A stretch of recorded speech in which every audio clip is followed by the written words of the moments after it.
नमस्कार विद्यार्थी मित्रांनो, कसे आहात तुम्ही सगळे? मुलांनो, आज आपण इयत्ता 4थीचा मराठी विषयाचा अभ्यास करणार आहोत. मला माहिती आहे तुम्ही दिवाळीच्या सुट्टीत खूप धमाल मस्ती केली असेल, हो की नाही? पण आता दिवाळीची सुट्टी तर संपली. मग पुन्हा एकदा आपण आता उत्साहाने आणि जोमाने अभ्यासाला सुरुवात करायची आहे. चला तर मग आज आपण शिकणार आहोत व्याकरणाचा क्रियापद हा भाग. क्रियापदाला इंग्रजीमध्ये म्हणतात वर्ब. तर मुलांनो, ह्या वाक्यामध्ये क्रियापद कसं ओळखायचं अशी विविध उदाहरणं क्रियापदाची आपण आज शिकणार आहोत.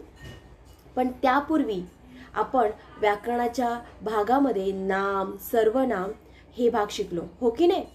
मग त्याची पुन्हा एकदा आपण जरा उजळणी करून घेऊया. म्हणजेच नाऊन कशाला म्हणतात, प्रोनाऊन कशाला म्हणतात, हे सगळं आपण थोडंफार पुन्हा एकदा उजळणीमध्ये बघूया आणि त्यानंतर आपण शिकूया क्रियापद. चला तर मग नाम आणि सर्वनाम याची आपण थोडीशी रिव्हिजन करून घेऊया. मुलांनो, आपण नाम आणि सर्वनाम याची उजळणी करणारच आहोत. पण हे नाम आणि सर्वनाम म्हणजेच या वाक्यातले शब्द काय महत्त्व देतात आणि शब्दाचं प्रत्येक वाक्यामध्ये काय महत्त्व आहे हे आपण थोडंसं पुन्हा एकदा जाणून घेणार आहोत. वाक्य, मग आता वाक्य म्हणजे काय? तर अर्थपूर्ण शब्दांच्या क्रमबद्ध रचनेला वाक्य असं म्हणतात. म्हणजे कोणतेही 2-4 शब्द एकत्र असले की त्याला वाक्य असं म्हणतात का? तर नाही. ते शब्द अर्थपूर्ण पाहिजेत आणि त्यांची रचना सुद्धा म्हणजे क्रमबद्ध हवी, तर त्याला काय आपण म्हणतो? वाक्य असं म्हणतो. आणि हा जो प्रत्येक शब्द आहे हा वाक्यात विशिष्ट कार्य करत असतो. म्हणजेच मुलांना आपण नाम आणि सर्वनाम शिकलो, म्हणजेच त्या वाक्यातला एखादा शब्द नाम असतो तर एखादा शब्द सर्वनाम असतो. म्हणजेच तो शब्द त्या वाक्यामध्ये नामाचं तरी कार्य करत असतो, नाहीतर सर्वनामाचं तरी कार्य करत असतो. म्हणून मुलांनो, मुद्दामून मी तुम्हाला पुन्हा एकदा वाक्याची डेफिनेशन सांगितली आणि त्या वाक्य ज्या शब्दांनी बनतं त्या शब्दांचं महत्त्व वाक्यामध्ये काय आहे, ते आपण नाम आहे की सर्वनाम आहे आणि ते कसं ओळखायचं त्याची थोडीशी आपण उजळणी पुन्हा एकदा करून घेणार आहोत. तर नाम म्हणजे काय? तर नाऊन. तर याची डेफिनेशन आपण पुन्हा एकदा बघूया. कोणत्याही व्यक्ती, प्राणी, स्थळ, वस्तू किंवा काल्पनिक वस्तू यांना दिलेल्या नावाला नाम असं म्हणतात.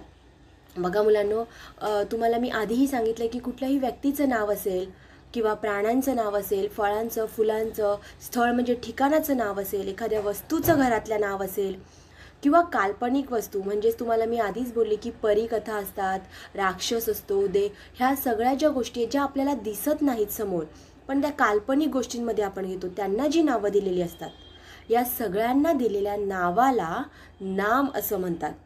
आता मी इथे उदाहरणं तुम्हाला काहीतरी दिली आहेत. खुर्ची हे वस्तूचं नाव आहे. परी हे काय आहे? काल्पनिक. आपण गोष्टीमध्ये सांगतो की नाही परीकथा, परी असते, मग ते परी हे काल्पनिक गोष्टीचं नाव आहे. सुरेश काय आहे? तर एका मुलाचं नाव आहे. आता गुलाब हे फुलाचं नाव आहे. त्याचप्रमाणे मुलीचं नाव सुद्धा कधी कधी गुलाब असं ठेवतात. अलिबाग हे काय आहे? ठिकाणाचं नाव आहे, म्हणजे स्थळाचं नाव आहे. तर मुलांनो, अशी ज्या वस्तू, प्राणी, स्थळ, फळं, फुलं यांना जी नावं दिलेली असतात त्याला काय म्हणतात? नाम असं म्हणतात, म्हणजेच नाऊन असं म्हणतात. आता आपण बघूया सर्वनाम कशाला म्हणतात. सर्वनामाची डेफिनेशन म्हणजे प्रोनाऊनची डेफिनेशन आपण बघूया. नामाऐवजी वापरल्या जाणाऱ्या शब्दाला सर्वनाम असं म्हणतात. बघा, नामाऐवजी म्हणजे नाम जर त्या वाक्यामध्ये नसेल आणि त्या नामाच्या ऐवजी जो शब्द वापरतात त्याला काय म्हणतात? सर्वनाम म्हणतात. म्हणजेच नामाचा पुनरुच्चार टाळण्यासाठी, म्हणजे जर एखाद्या वाक्यात सारखं सारखं नाव घ्यावं लागत असेल तर त्याऐवजी जो शब्द वापरतात त्याला म्हणतात सर्वनाम. मग आता ही सर्वनामाची उदाहरणं कोणकोणती आहेत? तर मी, आम्ही, तू, तो, ती, ते, त्या, तुम्ही, हा, ही, जो, जी आणि आपण. बघा मुलांनो, म्हणजे या सर्वनामाचं नामाची जागा सर्वनाम घेतं. म्हणजे सारखं सारखं आपण नाम घेण्यापेक्षा, सारखं सारखं तेच तेच नाव उच्चारण्यापेक्षा आपण त्याच्याऐवजी मीचा उच्चार करू शकतो. आम्ही, तू, तो या कुठल्याही सर्वनामाचा उच्चार आपण त्या वाक्यामध्ये करू शकतो. तर मुलांनो, तुम्हाला आता कळलं की वाक्य म्हणजे काय, त्या वाक्यामध्ये शब्दांची महत्त्व किती आहे आणि त्या शब्दांपैकीच एखादं शब्द नामाचं कार्य करत असतं तर एखादा शब्द सर्वनामाचं कार्य करत असतं. तर मुलांना आता या दोन्ही डेफिनेशन तुम्हाला कळलेल्या आहेत. तर आज आपण जो भाग शिकणार आहोत तो आहे क्रियापद. तर चला आपण आता क्रियापद म्हणजे काय आणि त्याची उदाहरणं काय असतात, वाक्यामध्ये क्रियापद कसं ओळखायचं ते आता आपण शिकूया. तर मुलांनो, आता आपण शिकणार आहोत क्रियापद. क्रियापद याला इंग्लिशमध्ये काय बोलतात बरं? वर्ब. अगदी बरोबर. मग ह्या क्रियापदाची म्हणजेच वर्बची डेफिनेशन काय आहे, व्याख्या काय आहे ते आपण आता बघणार आहोत. वाक्याचा अर्थ पूर्ण करणाऱ्या क्रियावाचक शब्दाला क्रियापद असं म्हणतात. म्हणजेच काय म्हणतात? वर्ब. म्हणजे वाक्याचा जो शब्द अर्थ पूर्ण करतो आणि त्या शब्दातून एखादी क्रिया, ॲक्शन घडत असते असं आपल्याला कळतं, त्याला म्हणतात क्रियापद. आता इथे उदाहरणार्थ म्हणजेच एक्झाम्पल मी इथे दिलेलं आहे. खेळतो, पडला, खाल्ले, होते, झाले. तर मुलांनो, या शब्दाने ते वाक्य पूर्ण होतं, त्याचा अर्थ पूर्ण होतो. अशा क्रियावाचक शब्दाला काय म्हणतात? तर क्रियापद असं म्हणतात. आपण वाटल्यास पुन्हा एकदा डेफिनेशन बघूया. वाक्याचा अर्थ पूर्ण करणाऱ्या क्रियावाचक शब्दाला क्रियापद असं म्हणतात. बहुतेक वेळेला क्रियापद हे शेवटी येतं. बघा मुलांनो, बहुतेक वेळेला हे क्रियापद काय असतं? शेवटी येतं आणि तेव्हाच वाक्याचा अर्थ पूर्ण होतो. परंतु काही वाक्य त्याला अपवाद असतात, कारण की काही वाक्यांमध्ये क्रियापद हे मध्येही येऊ शकतं. म्हणजे आता इथे मी तुम्हाला उदाहरण दिलेलं आहे की हर्ष शाळेत जात होता. मग आता इथे होता हे काय आहे? क्रियापद आहे आणि ते वाक्याच्या शेवटी आहे. पण आपण दुसरं वाक्य आता इथे बघूया. एक होता विदूषक. आता इथे होता हा शब्द कुठे आला आहे? तर वाक्याच्या मध्ये आला आहे. पण तरी सुद्धा हे वाक्य पूर्ण होत आहे की नाही? वाक्याचा अर्थ पूर्ण होतोय. म्हणून होता हे काय आहे? इथे क्रियापद आहे.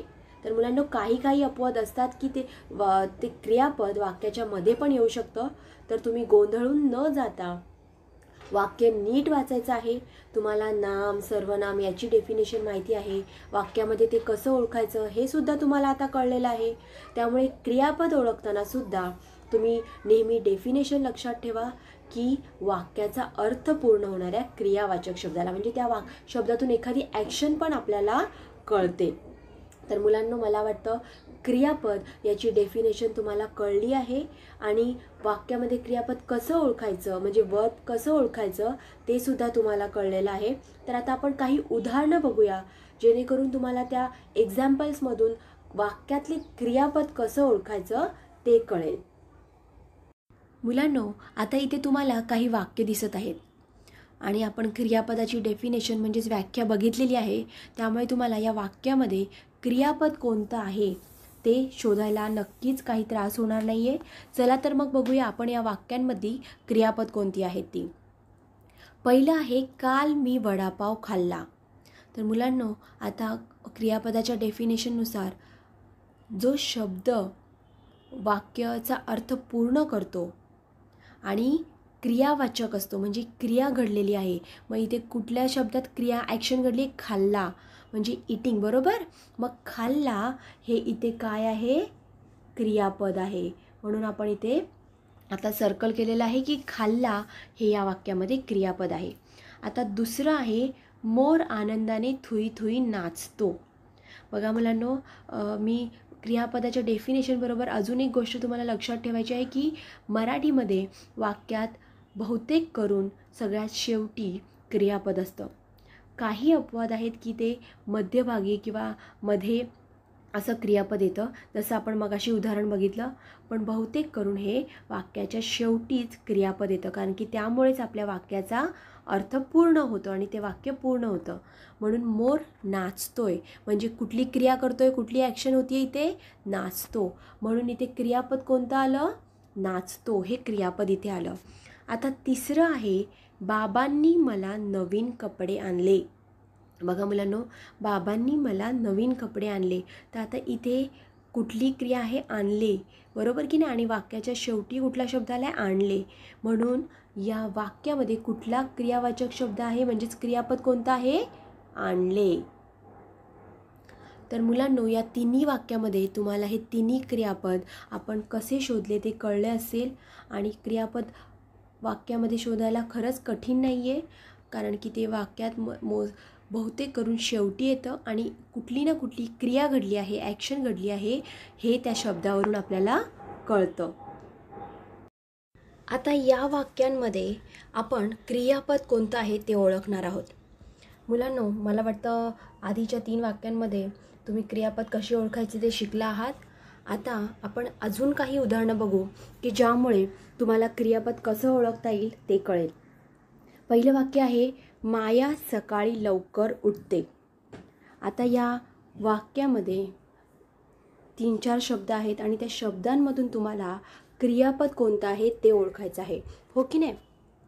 मग आता मुलांनो, क्रियापदाची व्याख्या आठवा की वाक्याचा अर्थ पूर्ण करणाऱ्या शब्दाला आणि क्रियावाचक शब्दाला, म्हणजे याच्यात कुठली क्रिया, ॲक्शन कुठली झालेली आहे, तर उठते, हो की नाही? मग इथे या वाक्यामध्ये उठते हे काय आहे? क्रियापद आहे. मग या वाक्यामध्ये कुठलं क्रियापद आहे मुलांनो? उठते. अगदी बरोबर. आता आपण अजून एक वाक्य बघूया. माझ्या आईने आज खूप छान लाडू बनवले होते. बघा मुलांनो, माझ्या आईने आज खूप छान लाडू बनवले होते. तर मग आता या वाक्यामध्ये क्रियापद कोणतं येईल बरं? अगदी बरोबर, होते हे क्रियापद या वाक्यामध्ये येईल. म्हणजे या वाक्यातलं क्रियापद आहे होते.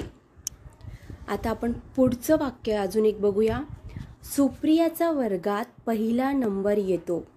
मुलांनो, काय आहे या वाक्य? सुप्रियाचा वर्गात पहिला नंबर येतो. कोणतंही वाक्य समोर आलं किंवा कोणताही शब्द समोर आला तर ज्या काही शब्दाच्या जाती तुम्ही शिकलेल्या आहात, नाम, सर्वनाम, विशेषण, क्रियापद, त्यातली सगळ्याची डेफिनेशन तुम्ही आठवायची आहे आणि त्यातून तुम्हाला बरोबर शब्दाची जात ओळखायची आहे. मग यामध्ये येतो हे काय आहे? क्रियापद आहे इथे, हो की नाही? मग आता आपण अजून एक वाक्य इथे बघूया. गाढव नदीत पडले. बघा मुलांनो, चौथं वाक्य आहे गाढव नदीत पडले. मग या वाक्यामध्ये तुम्हाला काय बरं, कुठली क्रिया घडली आहे? पडले, पडल्याची क्रिया घडलेली आहे. त्यामुळे आणि पडले या शब्दाने हे वाक्याचा अर्थही पूर्ण होत आहे.